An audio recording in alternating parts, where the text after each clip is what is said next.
Hello, BookTube. It's Louise, the big head bookworm. Lovely to see you. Hope you're well. Hope you're having a good day, wherever it is you are and whatever it is you're doing. Hello, how the devil are you? Welcome back. Welcome back to my little part of the internet. Welcome back to Wednesday Reads. It's Wednesday Reads. It's Wednesday Reads. I'm here on a Wednesday. It's Wednesday Reads. Hello, welcome back to Wednesday Reads, where I tell you what I have been listening to and reading in the last week, although I'm not actually going to do that this week. No. I'm going to talk to you about audiobooks. Yes, we're going to talk about books that you listen with your ears. Yes, instead of reading them with your eyes, you're going to be listening to them, because I love an audiobook. I love a radio play. I love a podcast, but I do love an audiobook. So I'm going to show you some audiobooks that I have been listening to, or I have been thinking about listening to, or I have tried listening to. I am going to share with you where I am with that. I'm not going to lie, there's a bit of a funny smell in here. It's not good. Not good. So we've had a bit of a funny smell in here before, last year, and I made the husband move the bookcases. Unfortunately, we found the culprit behind, I think, the second bookcase that we moved. And it was over there, and it was a departed mouse. And I came in this morning and I thought, there is a funny smell in here again, and I can recognise the smell. And I have already found one dead mouse ducked back down there. And I was like, oh, and it was all curled up. It was like a little dormouse, and it was all curled up. And Indy was watching me like, for you, that is. And I was like, do you know, I've had my breakfast, but it was a lovely offer. Thank you very much. Well done, you. And I'd hoped the smell was going to go when I found that, but it's not. And it's definitely in this corner, which is making me think this might have to move. What are you doing this weekend? The husband's thinking, I'm going to have a nice relaxing weekend. I'm thinking we might be removing all of these books. It's definitely got a whiff around here. Oh, sad times. Anyway, how are you? I'm here looking a bit sweat back and interesting because I'm going to be going out for a little walk. It's kind of sunny but cloudy but warm. It's warm enough to dry out. I have already got one load out. I'm about to start the second load, which is why I thought, oh, I shall just sit down with my bookish chums before I switch that on, because then that would be loud. I've got two cats staring at me through the window. They'll just have to stare. So we've got one load on, second load about to go, third load upstairs ready. It's a heavy washing day, what can I say? And then I thought I'll get that started, go for a walk. I've got various things I need to get done today, but I didn't want to miss my sit down with you. Thank you very much for all the lovely comments last week. It seems to be that Elly Griffiths is a firm favourite with people, and it's wonderful to hear that my Strange Noise reviews have inspired people to pick it up, and I hope that you are enjoying them. If you have managed to get them from your library, or got them on Kindle, or borrowed them from a friend, or been lucky enough to go out and purchase one, let me know. Let me know if you're enjoying it. Yeah, I'm still reading. I'm just not going to tell you what I'm reading at the moment. Let's go and talk about what I have been listening to. So I have been listening to and really enjoying this week Vintage Murder by Ngaio Marsh. I'm still not 100% sure that I'm saying that correct. Oh, the two cats are now fighting. Let's just not look at that.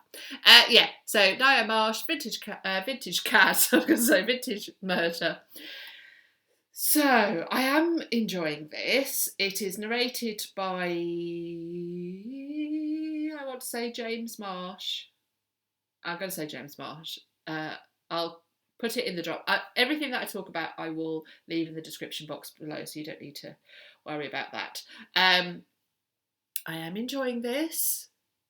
I have discovered, and it's with every single Ngaio, I have felt the same. I get into it, totally invested into it, enjoying the banter, enjoying the setup, and then there tends to be one or two scenes that are too long, where there's too much detail or too much conversation. And I think it's normally conversation. There's just too much conversation, and it feels like I lose the kind of the passion for the book, and I have to kind of go through that scene, and then I get back into it again and we get more momentum. And I don't know what it is about those scenes. I just find them too long. I find them as though they go off on tangents, as though the writing goes a bit baggy. So that's what I'm finding. I've just come through. Well, I'm just in the middle of just come to the tail end of one of those scenes in Vintage Murder. This isn't something that I find in Agatha Christie's novels. I find that they tend to be tighter. They clip along a bit more, even though there are kind of various tangents. She does go off on tangents. All the cats are doing full on at each other. Oh, they're now just, there's going to be no more than that. It's just poor like that, and then swishing of tails. It's Indy the Kitten and Miss Sally. Now, Miss Sally could sit on Indy the Kitten and just, that would be the end of it, because she's a big girl. She's a big girl. And Indy's not a big boy.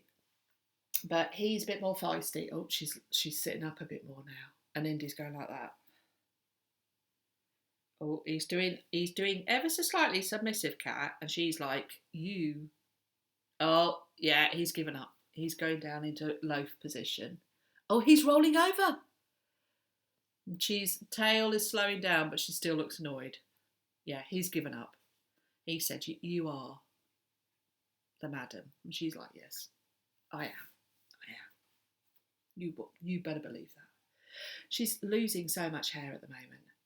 All of them are. We've hit that time of the year where our 3 black cats are shedding their winter fur, and our cream carpet that we have on the hall stairs of landing.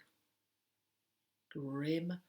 The Hoover, which is charging right here, has had it with us. Do you know, I heard it this morning just go, I've had enough of you. I've had enough of you. I've had enough of you. Oh, he's rolled over. She's still not happy with him. He's doing everything He's doing everything to say sorry. She's like, yeah, well, got a long memory. Anyway, distracted much. So it's not going to be a long one. And then I go off. Cats. If you roll over that way, you'll roll off the bench. Oh, I give up.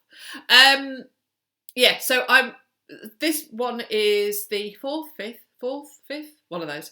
And it's set in New Zealand. And Ngaio was from New Zealand. She came over and stayed for extended periods in England.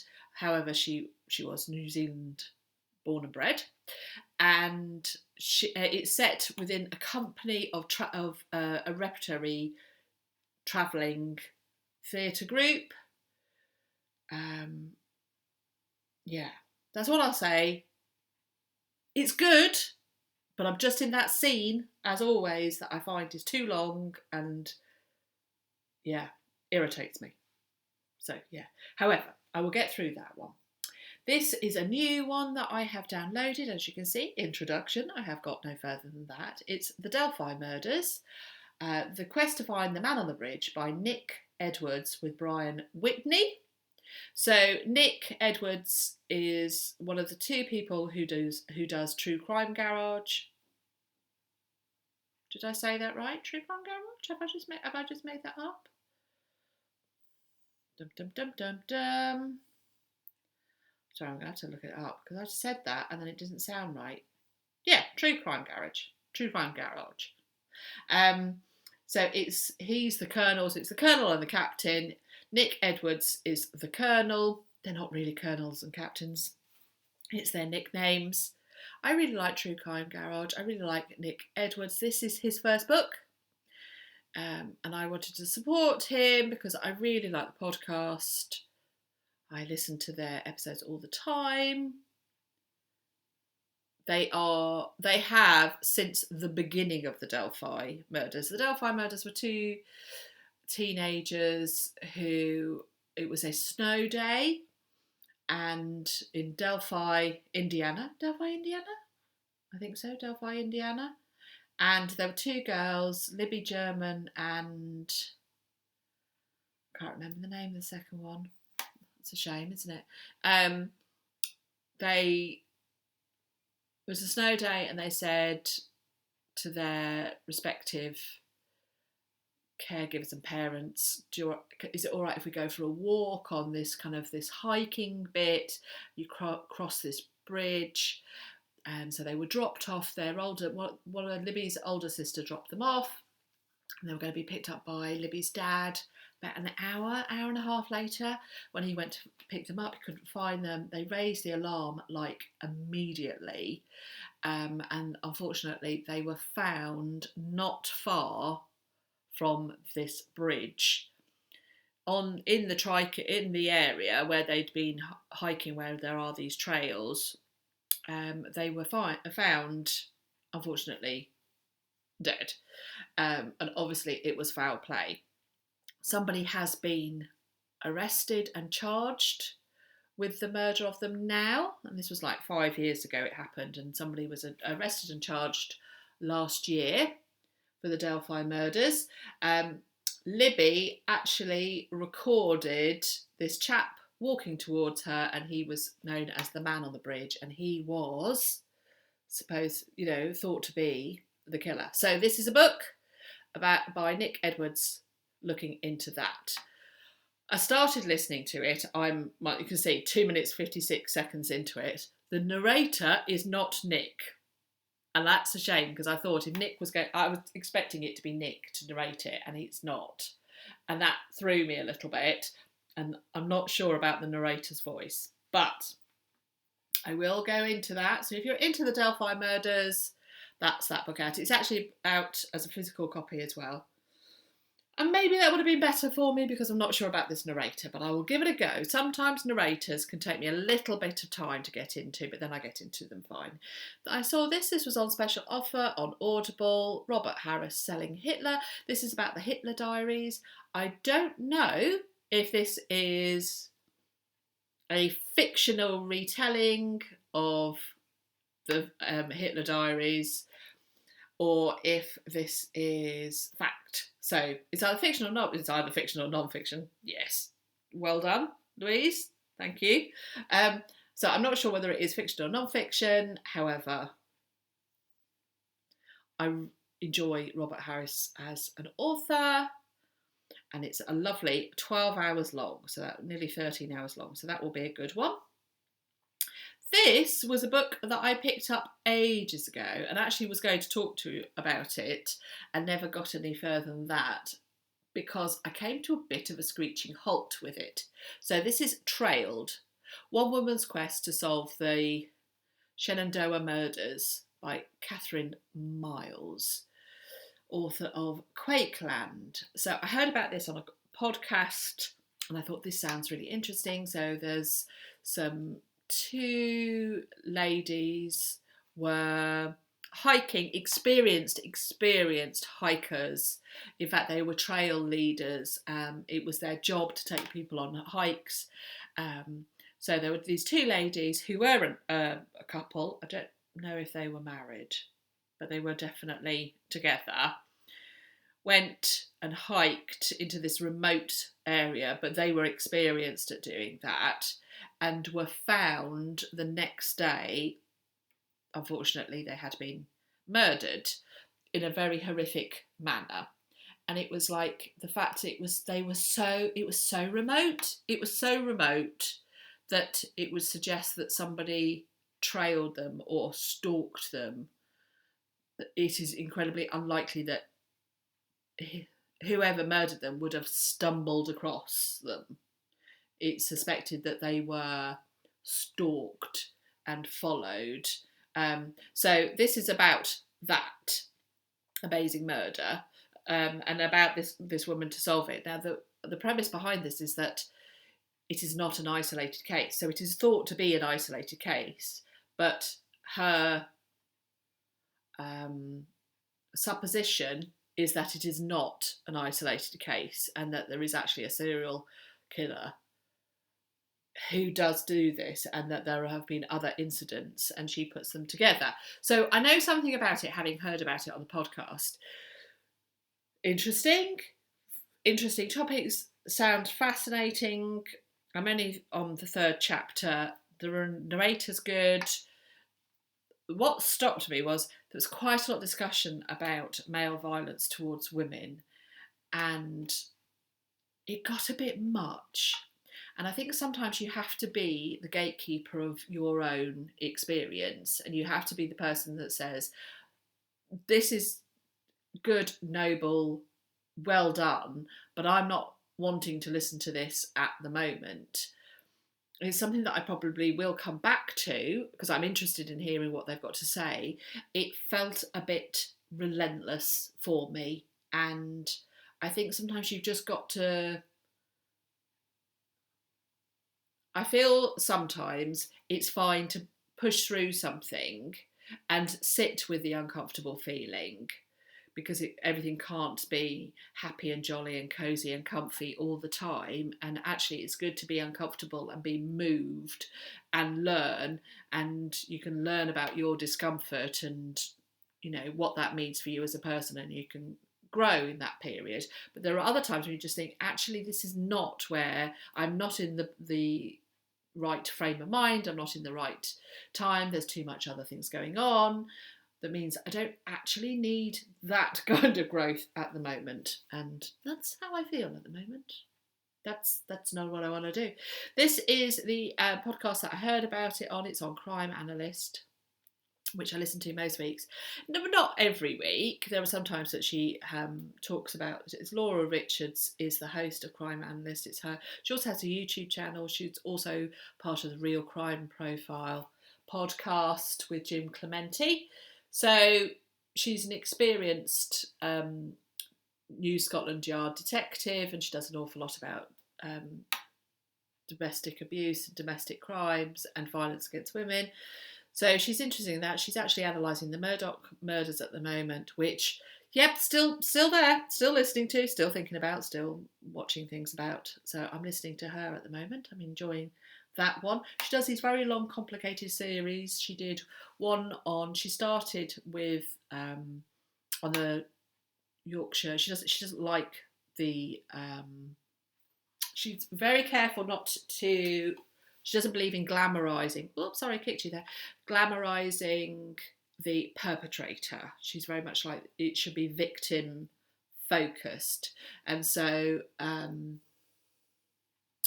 Peter Sutcliffe, who was given the moniker the Yorkshire Ripper, she started on that series, and it was a really different way of viewing his particular crimes, and she really went into in depth of where the mistakes were made and how it had been, how that was the culture and society at the time, and the police who were involved. Some of the police that were involved in looking at those killers were just such a product of their time, but also they were so blinkered and would not, that they missed the blinding obvious, is what she feels.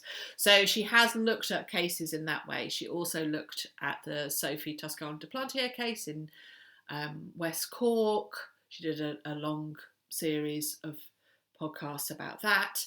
So if you like true crime podcasts and you like deep dives into particular subjects, then I can recommend Crime Analyst. There are lots to go back for. The Delphi murders, this relates to the other book that I was talking about. So the murder sheet had been going for many years. I don't know what number this is. They've been doing many podcasts. They do one or two a week. They are, I think they are podcasters now, professional podcasters. She's a investigative journalist. He's a lawyer. They are now a couple. They're now married. They've been doing a lot on the Delphi murders and have done since the start. The cats are having full-on fight now. And this is actually a conversation with Nick Edwards, who wrote the book that I was talking about earlier. So this is one I haven't listened to yet. It's just come out. Came out yesterday, but that's one I shall be listening to. And then this is the last one I wanted to show you. This is The Plot Thickens by Elly Griffiths. This is the one that I was talking about last week, so I just thought I would show you it. I think this is the latest. This is the last one. So she hasn't done it for a couple of months. But there are 5 episodes out there if you wish to listen to that. So those were my current thoughts about audiobooks. I, of course, have been listening to Miss Marple's, I've been listening to Agatha Christie's, I have been listening to Patricia Wentworth's. I'm going to have a little bit of a nosy through the Nostalgia Murder, I can't remember what it's called, Nostalgic Radio, to have a look to see what they've got going on at the moment, because I love their radio. Here we are. Nostalgic Mystery Radio. Yeah. So, Nostalgic Mystery Radio by Stevie K. So it's old-time radio mystery programmes brought back to life for today's fan. Some of them I'm just not interested in. I'm not interested in Sam Spade, the Maltese Falcon, or Philip Marlowe, if you are interested in that. But they have got, on the 3rd of May, Agatha Christie's Elky Brow, Cards on the Table! Okay, let's have a look. Which one is it? Who is it? It doesn't tell me which Hercule it is. Who's playing Hercule? So I might well download that. That's a good listen to have as well. So yeah, there we go. There we go, friends. That's it. That's all I'm going to talk to you about this week. Hope you're well. Hope you're having a good day. Hope your washing is on the line. Your whites are becoming crisp and fresh. And your colours are not fading. That is my wish for you. And your cats are not fighting, as mine are.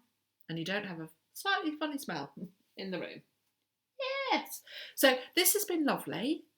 I'm not going to be here next week. I'm going to be taking a week off. I shall be recording on Sunday Yarn Chat, which is my weekly chat about all the things that I'm doing that's crafty. But I won't be here for Wednesday reads next week because I'm taking the week off because it's my birthday week. And it's a big birthday. Yes, I'm going to be 30. No, I'm not going to be 30. I'm going to be 40. I'm not going to be 40. I am, in fact, going to be 50 years old next week. I know. I'm just going to put it out there. Put it out there to the world. I'm going to become a golden girl for a year. My golden year. Yes. So it's my birthday next week. So I won't be here next week. And so I shall see you the week after. Right, this has been lovely, BookTube. Let's do it again.